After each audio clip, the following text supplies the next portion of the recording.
భద్రాద్రి కొత్తగూడెం జిల్లా చర్ల మండలంలో CPI ML Mass Line party నాయకులపై జరుగుతున్న తప్పుడు ప్రచారాలను సహించేది లేదని పార్టీ నేతలు ములిగేల శివప్రశాంత్, దాసరి సాయన్న హెచ్చరించారు.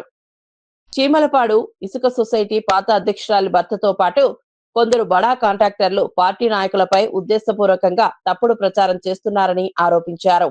ఇలాంటి చర్యలకు తగిన మూల్యం చెల్లించక తప్పదని స్పష్టం చేశారు. వచ్చేటువంటి అవతల ఆపోజిట్ టీం ఎవరైతున్నారో ఖబర్దార్ మీరు గుర్తుంచుకోవాల్సింది ఏంటంటే సిపిఐఎంఎల్ మాస్లైన్ పార్టీ ఎవడో దయాదాక్షిణాలతో ఎవడిచ్చినటువంటి రూపాయలతో గడుచుకొని కూర్చునే పరిస్థితి కాదు.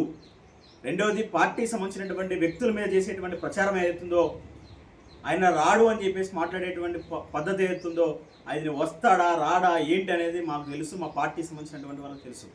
అంతే తప్ప ఇష్టార్థంగా గ్రామాలలో మీరు చేసేటువంటి ప్రచారానికి ఖచ్చితంగా తగిన మూల్యం చెల్లించుకోక తప్పదు.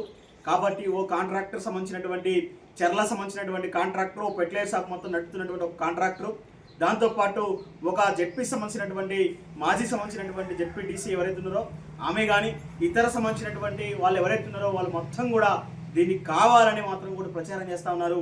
కాబట్టి సిపిఎంఎల్ మాస్లైన్ పార్టీ చర్ల మండల కమిటీ, భద్రాచలం డివిజన్ కమిటీ చాలా తీవ్రంగా దీన్ని ఖండిస్తూ ఉంది. రానున్న రోజులలో ఖచ్చితంగా ఈ విషయంపై ఖచ్చితంగా విచారణ జరిపిస్తాం. దాంతోపాటు ఇసుక ర్యాంప్ సంబంధించిన దాంట్లో ప్రజలు ఎవరు అధైర్యపడాల్సినంత అవసరం లేదు.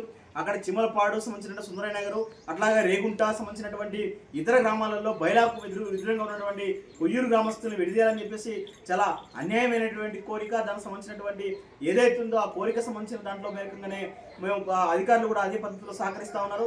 దాంతో పాటు ప్రజల్ని భయం ప్రాంతాలకు గురి చేసేటువంటి పరిస్థితి తీసుకొస్తా ఉన్నారు. అక్కడ ఉన్నటువంటి రెవెన్యూ డిపార్ట్మెంట్ కానీ, అట్లాగే టీఎస్ఎండిసి డిపార్ట్మెంట్ కానీ, డిసిఓ కానీ, అట్లా సంబంధించిన ఐటీడీ డిపార్ట్మెంట్ కానీ, దాంతోపాటు కలెక్టర్ గారు కూడా చాలా సానుకూలంగా ప్రవర్తిస్తూ ఉన్నారు.